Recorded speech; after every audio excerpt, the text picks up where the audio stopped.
Hello everyone, welcome to my channel science fever by PJ. तो हमने structure of human आई के 2 parts देख लिए थे, जिनमें कि हमने पूरी की पूरी इसकी स्ट्रक्चर को पढ़ लिया था। इसके अलावा हमने इमेज फॉर्मेशन भी देख लिया था। तो इस वीडियो में यानी पार्ट 3 ऑफ दिस वीडियो में हम लोग देखेंगे फिजियोलॉजी ऑफ विजन, यानी कि हमें कैसे दिखाई देता है, वो कौन सी पूरी की पूरी टेक्निक है जिसके थ्रू हमारी आई कोई भी इमेज को पावरफुली देख पाती है, इतने आसानी से देख पाती है।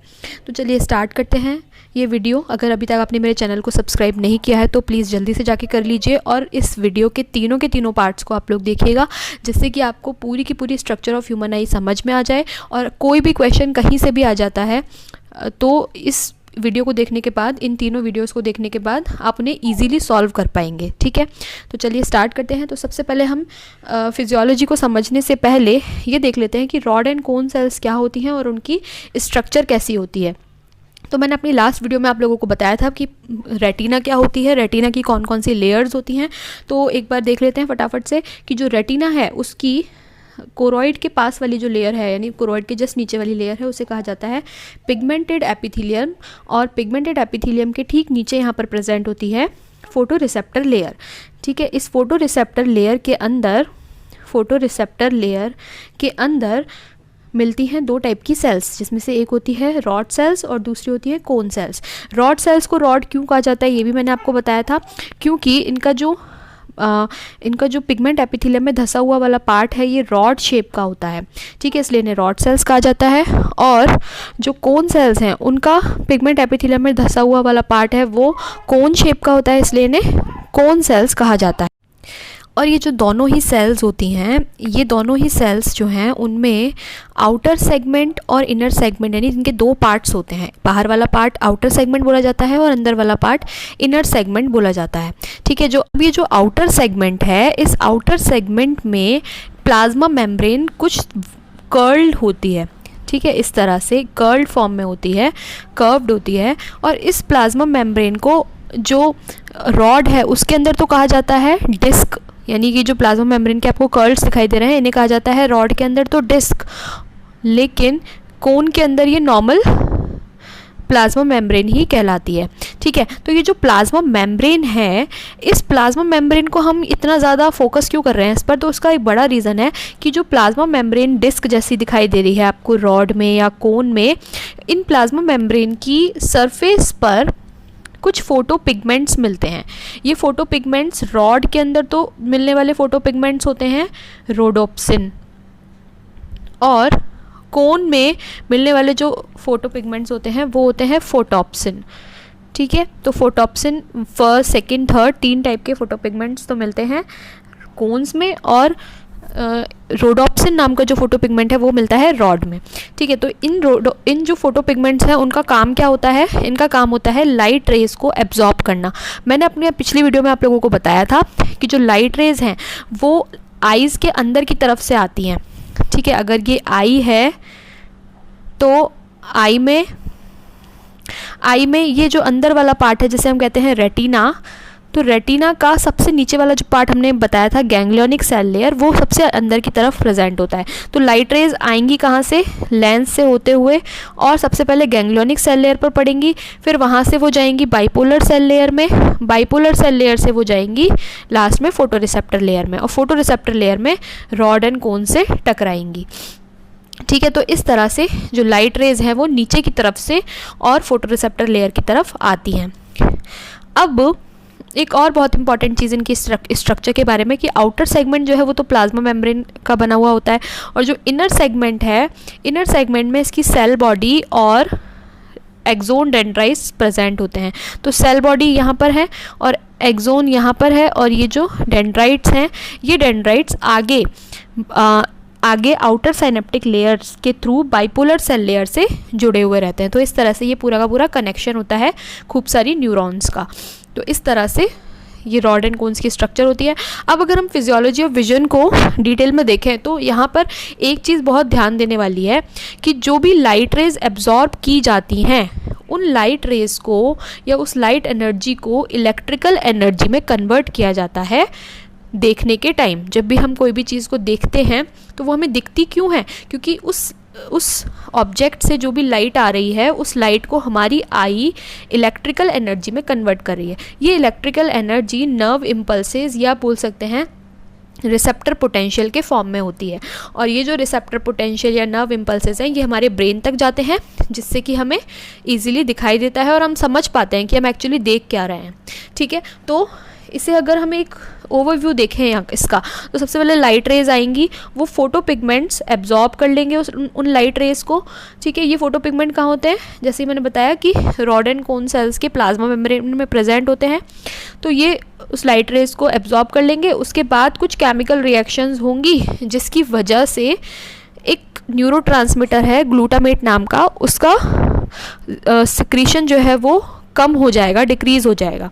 जैसे उसका सिक्रीशन कम हो जाएगा तो बाइपोलर सेल्स एक्टिवेट हो जाएंगी, उन्हें मौका मिल जाएगा आगे तक इस नर्व इम्पल्स को पहुंचाने का। तो ये पहुंचा देंगी गैंग्लियोनिक सेल तक इस नर्व इम्पल्स को, और गैंग्लियोनिक सेल से ये पहुंच जाएगा ऑप्टिक नर्व फाइबर में।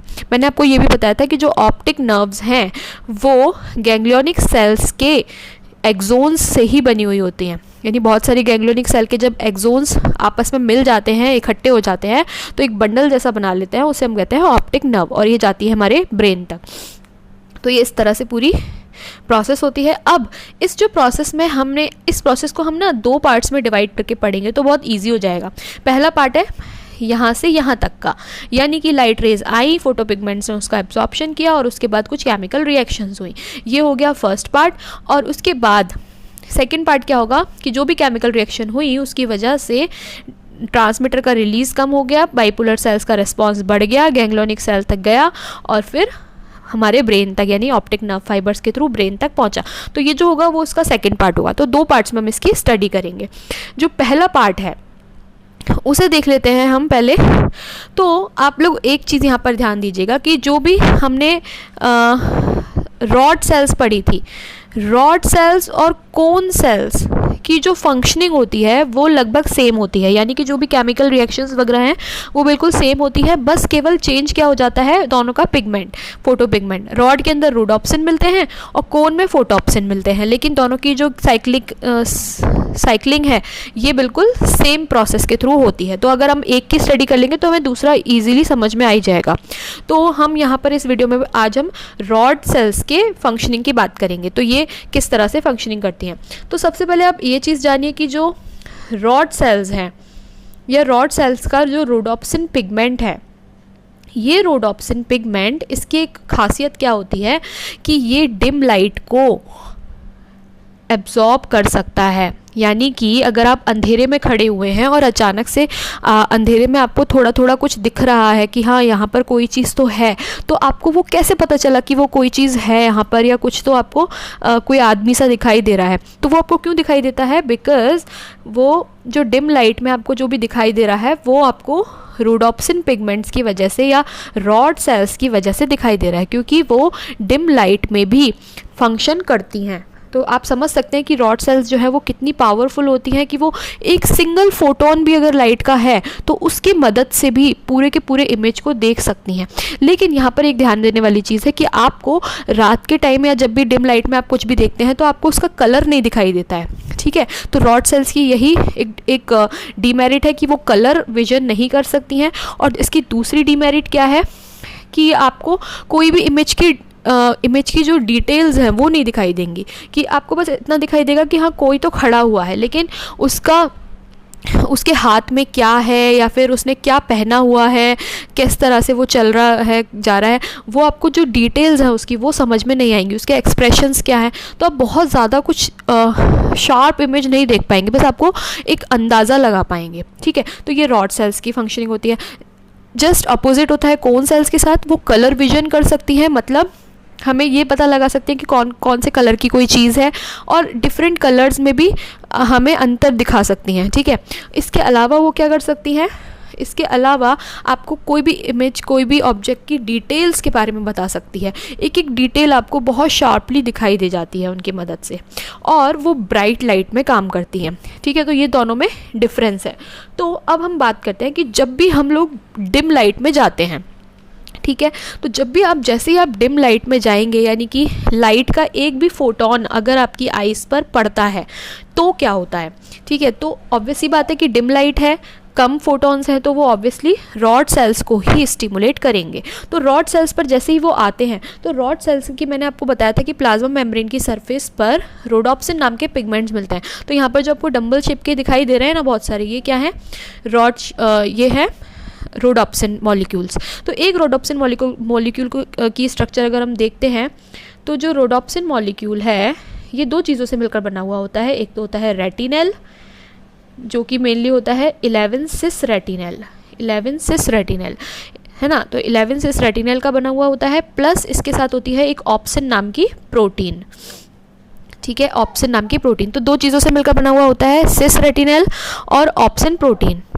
तो इसमें से जो सिस रेटिनल होता है, ये सिस रेटिनल थोड़ा सा मुड़ा हुआ होता है। यहाँ पर आपको दिख रहा होगा कि ये जो बीच में है मुड़ा हुआ सा स्ट्रक्चर, ये है सिस रेटिनल, और ये जो बड़ा सा डंबल शेप है ये है ऑप्सिन प्रोटीन। तो इस तरह से ऑप्सिन प्रोटीन में सिस रेटिनल लगा हुआ रहता है। ये विजन के लिए बहुत इंपॉर्टेंट पार्ट्स हैं। सिस रेटिनल जो है वो एक्चुअली विटामिन ए का एक डेरिवेटिव है। ठीक है, तो विटामिन ए आप जितना ज़्यादा खाएंगे उतना ही सिस रेटिनल होगा और उतना ही ज़्यादा आपकी विजन शार्प होगी, आपको ईजिली सब कुछ दिख पाएगा डिम लाइट में भी।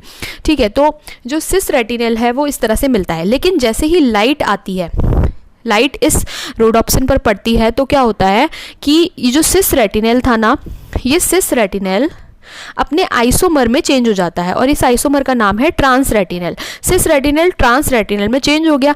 अब इस जो ट्रांस रेटिनल की स्ट्रक्चर होती है वो कुछ इस तरीके से होती है, स्ट्रेट फॉर्म में, कि वो इस ऑप्सिन में फिट नहीं हो पाता ठीक से। ठीक है, जब ये फिट नहीं हो पाएगा तो क्या होगा कि ये एक दूसरे से सेपरेट होने लगेंगे। हमारी ये होती है सिस रेटिनल होती है, वो एक्चुअली ट्रांस रेटिनल में कन्वर्ट हो जाती है, और ट्रांस रेटिनल जो है वो क्योंकि स्ट्रेट होती है इसलिए वो फिट नहीं हो पाती है ऑप्सिन में, और वो वहाँ से सेपरेट हो जाती है। तो यहाँ तक का जो स्टेप था, यहाँ तक का स्टेप कब होता है, जब लाइट रेज एंटर करती हैं। तो लाइट एंटर करी, और जैसे जैसे लाइट एंटर करती जाती है वैसे वैसे जितना भी सिस रेटिनल है वो ट्रांस रेटिनल में कन्वर्ट होता जाता है, और इस तरह से ट्रांस रेटिनल वाला जो ये रोडोप्सिन है, इस रोडोप्सिन को हम नाम देते हैं एक्टिव रोडोप्सिन। ठीक है, तो इस रोडोप्सिन को नाम दिया जाता है एक्टिव रोडोप्सिन, और यही एक्टिव रोडोप्सिन जो है ये आगे बाइपोलर सेल्स तक सिग्नल को पहुंचाने में हेल्प करता है। ठीक है, तो अब हम इसके आगे वाली जो स्टेज है, उस आगे वाली स्टेज को हम देख लेते हैं यहाँ पर। तो होता क्या है कि डार्कनेस में, यानी कि जब लाइट नहीं होती है उस कंडीशन में, हमारी जो रॉड सेल्स है ना, उन रॉड सेल्स में कुछ चैनल्स ओपन रहते हैं। इन चैनल्स को बोलते हैं CGMP gated sodium ion channels. तो ये जो सोडियम आयन चैनल्स हैं ये करते हैं सोडियम को कंटिन्यूसली अंदर लाने में हेल्प करते हैं। तो सोडियम अंदर आती रहती है रॉड सेल्स के, और जो अंदर है सोडियम के अंदर आने से क्या होता है कि जो पॉजिटिव चार्ज है वो भी अंदर आता रहता है उनके साथ साथ, और अंदर जो है वो मेम्ब्रेन पोटेंशियल -30 MB तक रहता है, ज़्यादा बढ़ता नहीं है।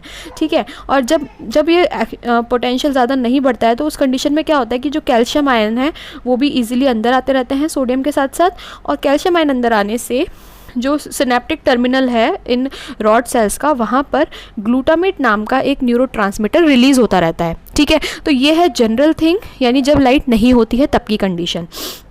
तो ग्लूटामेट रिलीज होता रहता है। ये ग्लूटामेट क्या करता है, ये बाइपोलर सेल्स को एक्टिव होने से रोकता है, यानी कि उन्हें इनहिबिट करने का काम करता है। तो जब बाइपोलर सेल्स इनहिबिट रहेंगी तो इसका मतलब है इमेज का फॉर्मेशन नहीं होगा, हमें पता ही नहीं चलेगा कोई चीज़ सामने है या नहीं है। ठीक है, तो ये वाली जो पूरी सिचुएशन होती है ये होती है डार्क के अंदर, यानी अंधेरे में, यानी जब भी हमें कुछ नहीं दिखाई देता है। ठीक है, लेकिन जैसे ही अंधेरे में भी थोड़ी सी भी लाइट आती है तो उस कंडीशन में क्या होता है, जैसे मैंने आपको पिछले वाली इसमें दिखाया था इमेज में, यहाँ पर आपने देखा था कि जैसे ही थोड़ी बहुत भी लाइट आती है तो क्या होता है कि जो सिस रेटिनल था वो ट्रांस रेटिनल में चेंज हो जाता है, और ये जो पूरा रोडोप्सिन है ये एक्टिवेटेड रोडोप्सिन कहलाता है। तो जैसे ही लाइट आने पर एक्टिवेटेड रोडोप्सिन बनता है, तो ये एक्टिवेटेड रोडोप्सिन क्या करता है, कुछ एंजाइम्स जिन्हें हम कहते हैं PDE एंजाइम्स, इन एंजाइम्स को यानी फॉस्फोडाइएस्टरेज एंजाइम को एक्टिवेट कर देता है, और ये जो फॉस्फोडाइएस्टरेज एंजाइम है ना, ये CGMP का ब्रेक डाउन कर देते हैं। ठीक है, तो जो CGMP अंधेरे में, यानी जब हमें इमेज नहीं दिखाई दे रही थी, जब बिल्कुल अंधेरा था, तो जब ये सोडियम चैनल्स को ओपन रखने का काम कर रहा था, लेकिन जैसे ही लाइट आई तो एक्टिवेटेड रोडोप्सिन ने पीडीई एंजाइम्स को एक्टिवेट कर दिया और ये पीडीई एंजाइम्स जो हैं वो सीजीएमपी को ब्रेक कर देते हैं। सीजीएमपी जैसे ही ब्रेक हुआ तो ये जो सोडियम आयन चैनल्स हैं ये क्लोज हो जाते हैं। सोडियम आयन चैनल्स के क्लोज होने पर क्या होगा कि सोडियम जो है वो अंदर की तरफ नहीं जा पाएगा, यानी कि कोई भी पॉजिटिव चार्ज अंदर नहीं जा पाएगा। जब पॉजिटिव चार्ज अंदर नहीं जाएगा तो अंदर काफ़ी सारे नेगेटिव चार्ज इकट्ठे होने लग जाएंगे और इस तरह से मेम्ब्रेन का हाइपरपोलराइजेशन हो जाएगा। ठीक है, हाइपरपोलराइजेशन का मतलब क्या होता है कि बाहर तो बहुत सारा पॉजिटिव चार्ज हो जाए और अंदर बहुत सारा नेगेटिव चार्ज हो जाए। तो इस तरह से जो मेम्ब्रेन है उस पर हाइपरपोलराइजेशन यानी कि चार्जेस का कंसंट्रेशन बहुत ज़्यादा बढ़ जाता है। ठीक है, तो हाइपरपोलराइजेशन होने पर क्या होगा कि रिसेप्टर पोटेंशियल जनरेट हो जाता है और ये जो रिसेप्टर पोटेंशियल या नर्व इम्पल्स है ये क्या करता है, ये एक बहुत इंपॉर्टेंट काम और करता है क्या कि जो कैल्शियम आयंस ओपन थे ना, जिन कैल्शियम आयंस की वजह से ये ग्लूटामेट या न्यूरोट्रांसमीटर रिलीज़ हो रहा था, तो ये जो कैल्शियम आयन चैनल्स है वो यहाँ पर बंद हो जाते हैं। ठीक है, हाइपरपोलराइजेशन की वजह से। तो जब कैल्शियम आयन चैनल्स बंद हो जाएंगे तो न्यूरोट्रांसमीटर यानी कि ग्लूटामेट रिलीज़ नहीं हो पाएगा। और जैसा कि मैंने बताया कि ग्लूटामेट का काम होता है बाइपोलर सेल्स के रेस्पॉन्स को रोकना। ठीक है, तो यानी इनहिबिटरी फंक्शन करना बाइपोलर सेल्स पर। तो जब ग्लूटामेट होगा ही नहीं, रिलीज़ ही नहीं होगा, तो नीचे जो इसके बाइपोलर सेल्स हैं वो क्या होंगी, वो एक्टिवेट हो जाएंगी तुरंत से। और एक्टिवेट होकर जो भी ये हाइपरपोलराइजेशन का सिग्नल था या जो भी पॉजिटिव नेगेटिव वाला जो करंट था ये नीचे बाइपोलर सेल्स तक पहुंच जाएगा और बाइपोलर सेल्स से आगे ये गैंग्लियोनिक सेल्स तक पहुंच जाएगा। गैंग्लियोनिक सेल्स तक पहुंच जाएगा। आप इस वाली इमेज में देख सकते हैं कि रॉड एंड कोन से जो भी सिग्नल होता है वो कहाँ जाता है, वो जाता है आगे बाइपोलर सेल में, क्योंकि फोटोरिसेप्टर लेयर के नीचे जस्ट बाइपोलर लेयर इकट्ठी हुई है ना। और बाइपोलर से जो है वो गैंग्लियोनिक सेल में पहुंच जाएगा ये रिसेप्टर पोटेंशियल। और गैंग्लियोनिक सेल्स जो हैं उनके एक्सोन आगे जाकर किसका फॉर्मेशन करते हैं, ऑप्टिक नर्व का। तो ऑप्टिक नर्व में पहुंच जाएगा ये जो रिसेप्टर पोटेंशियल है और फिर वहाँ से ये ब्रेन तक पहुंच जाएगा। ठीक है, तो इस तरह से हमें पता चल जाएगा कि कोई तो हमारे सामने कोई तो ऑब्जेक्ट है, यानी हमें दिखाई देने लग जाएगा। ठीक है, तो डिम लाइट में इस तरह से ये हमें दिखने में मदद करता है। मैं इसको एक बार वापस से रिकैप कर देती हूँ इस पार्ट का कि जैसे ही लाइट आती है, जैसे ही रोडोप्सिन लाइट को एब्जॉर्ब करता है, डिम लाइट में आप जाते हैं तो क्या होता है कि रोडोप्सिन के अंदर जो सिस रेटिनल था वो सिस रेटिनल ट्रांस रेटिनल में बदल जाता है और इस टाइप के रोडोप्सिन को हम एक्टिव रोडोप्सिन कहने लगते हैं। ये जो एक्टिव रोडोप्सिन है ये क्या करता है, सीजीएमपी को क्या कर देता है, ब्रेक करने वाले एंजाइम्स का फॉर्मेशन कर देता है। और जैसे ही सीजीएमपी ब्रेक हो जाता है तो सोडियम आयन चैनल्स क्लोज हो जाते हैं। ये जैसे ही क्लोज हुए तो सोडियम का इनफ्लो यानी अंदर की तरफ जाना बंद हो जाता है और अंदर की तरफ बहुत सारा नेगेटिव चार्ज बढ़ जाता है और इस तरह से मेम्ब्रेन हाइपरपोलराइज हो जाती है। इस हाइपरपोलराइजेशन की वजह से जो कैल्शियम आयन चैनल्स थे वो भी क्लोज हो जाते हैं और उनके क्लोज होने की वजह से कोई भी न्यूरोट्रांसमीटर्स नीचे नहीं जा पाते हैं, कोई भी ग्लूटामेट रिलीज़ नहीं हो पाता है। और ग्लूटामेट रिलीज़ नहीं होगा तो क्या होगा कि बाइपोलर सेल्स एक्टिव हो जाएंगी। ठीक है, if there is no glutamate then bipolar cells will get activated। ठीक है, और जैसे ही बाइपोलर सेल एक्टिवेट होंगी तो सारा का सारा जो ये हाइपरपोलराइजेशन का सिग्नल है वो कहाँ तक पहुँच जाएगा, हमारे ब्रेन तक पहुँच जाएगा वाया ऑप्टिक नर्व। तो इस तरह से हम इमेज का परसेप्शन कर लेंगे, हमें पता चल जाएगा कि सामने कुछ ना कुछ है। ठीक है, तो इसीलिए जब भी आप डिम लाइट में जाते हैं तो आपको थोड़ा बहुत दिखाई देता है। आप बहुत डिटेल्स तो नहीं देख पाते हैं क्योंकि लाइट बहुत कम होती है, लेकिन आप फिर भी ये पता लगा लेते हैं कि कुछ ना कुछ तो सामने है। ठीक है, तो ये सब इसी वजह से होता है। तो यही जो सेम प्रोसेस है वो उसमें कोन सेल्स में भी होता है। यानी जब आप कलर विजन करते हैं, आप कोई भी चीज़ को ब्राइट लाइट में देखते हैं तो वही सेम चीज़ यहाँ पर भी होती है। बस फ़र्क इतना है कि वहाँ पर जो लाइट है उसमें फोटॉन्स का नंबर ज़्यादा होता है, यानी कि लाइट जो है वो काफ़ी ब्राइट होती है और उस ब्राइट लाइट की वजह से फोटोप्सिन जो है वो इसी तरह से टूट जाता है और सेम प्रोसेस होता है। ठीक है, कोन सेल्स में भी।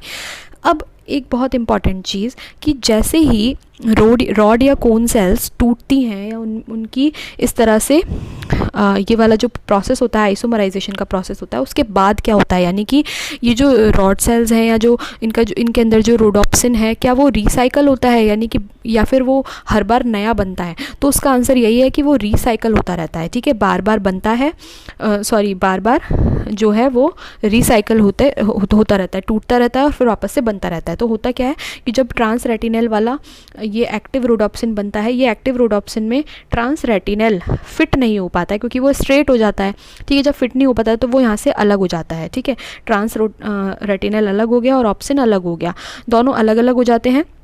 लेकिन फिर एक एंजाइम जो है रेटिनल आइसोमरेज नाम का एंजाइम, वो क्या करता है, इस ट्रांस रेटिनल को फिर से सिस रेटिनल में कन्वर्ट कर देता है। ठीक है, और सिस रेटिनल फिर वापस से ऑप्सिन के साथ जुड़कर और वापस से नॉर्मल रोडोप्सिन बना लेता है। तो इस तरह से इसकी रिसाइकलिंग हो जाती है। तो टूटने वाला जो प्रोसेस है वो लाइट में होता है, यानी थोड़ा भी लाइट अगर उसे मिलती है, डिम लाइट, तो उसमें ये टूट जाता है और फिर वापस से जुड़ भी जाता है। ठीक है, और रिसाइकलिंग हो जाती है। इस तरह से ये पूरा प्रोसेस होता है। इसके बाद हम देख लेते हैं कि आई और कैमरा में क्या डिफरेंस होता है। तो जो आई है वो जो है वो लगभग कैमरे के जैसी ही होती है, या हम कह सकते हैं कि कैमरा आई के जैसा ही होता है। बस डिफरेंस इतना सा है कि कैमरे में लेंस जो है ना वो थोड़ा आगे की तरफ होता है, जबकि जो आई है उसमें लेंस थोड़ा पीछे की तरफ या थोड़ा डीप होता है। ठीक है, दोनों ही इमेज को परसीव कर सकते हैं, उल्टा इमेज दिखाते हैं हमेशा। उल्टा इमेज देखिए, यहाँ पर सीधा इमेज है लेकिन हमें दिख कैसा रहा है, उल्टा इमेज दिख रहा है।